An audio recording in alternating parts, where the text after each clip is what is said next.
अनादी ज्ञान नवीन पिढीपर्यंत पोहोचवण्यासाठी आपण जेव्हा नवोन्मेषाचा आधार घेतो तेव्हा आपला सांस्कृतिक वारसा समृद्ध होत जातो आणि भविष्यासाठी प्रेरणाही मिळते, असं प्रतिपादन पंतप्रधान नरेंद्र मोदी यांनी केलं। ते आज गुजरातमध्ये गांधीनगर इथं सम्राट संप्रती महासंग्रहालयाच्या उद्घाटन प्रसंगी बोलत होते। महावीर जयंतीचं औचित्य साधून हे उद्घाटन आज करण्यात आलं। सम्राट संप्रती हे केवळ इतिहासातल्या राजाचं नाव नसून भारताचं तत्त्वज्ञान आणि व्यवहार यांना जोडणारा तो एक सेतू आहे।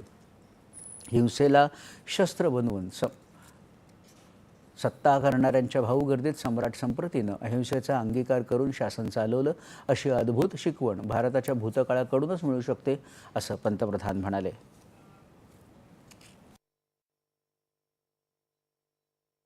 सम्राट संप्रती ये केवल एक ऐतिहासिक राजा का नाम नहीं है।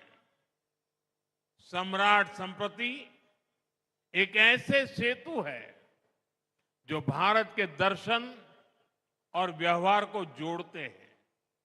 भारत में सम्राट संप्रती जैसे शासक हुए जिन्होंने सत्ता को सेवा और साधना मानकर काम किया। जहां एक और कुछ शासकों ने हिंसा को हथियार बनाकर शासन किया, वही सम्राट संप्रती ने सिंहासन पर बैठकर अहिंसा का विस्तार किया। उन्होंने सत्य, अस्तेय और अपरिग्रह का प्रचार प्रसार किया। इतनी निष्पृहता से, इतने निस्वार्थ भाव से शासन को सेवा का माध्यम मानकर जीवन जीना, ये सीख हमें भारत के अतीत से ही मिलती है।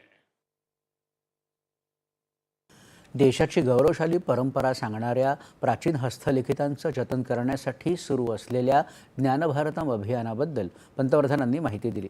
देशाच्या विकासासाठी 10 संकल्पही पंतप्रधानांनी यावेळी बोलताना देशवासियांना दिले। पहला संकल्प पानी बचाने का संकल्प, दूसरा संकल्प एक पेड़ मां के नाम, तीसरा संकल्प स्वच्छता का मिशन, चौथा संकल्प वोकल फॉर लोकल, पांचवा संकल्प देश दर्शन, छठा संकल्प नेचुरल फार्मिंग को अपनाना, सातवां संकल्प हेल्दी लाइफस्टाइल को अपनाना, आठवां संकल्प है योग और खेल को जीवन में लाना, नवा संकल्प है गरीबों की सहायता का संकल्प और 10वां संकल्प आप सभी ने स्वयं से जोड़ लिया है और वो है भारत की विरासत का संरक्षण। प्राचीनतेच्या मुळांशी जोडून घेणारा आजचा भारत आधुनिक जगाशीही जोडलेला आहे, असं पंतप्रधानांनी सांगितलं। कोबा तीर्थ इथल्या महावीर जैन आराधना केंद्रात हे संग्रहालय उभारण्यात आलं आहे। जैन वारसा आणि अहिंसेशी संबंधित दुर्मिळ कलाकृती, प्राचीन हस्तलिखित आणि प्राचीन मूर्तींचा संग्रह इथं प्रदर्शित करण्यात आला आहे। आज सकाळी पंतप्रधानांनी या संग्रहालयाला भेट देऊन त्याची पाहणी केली।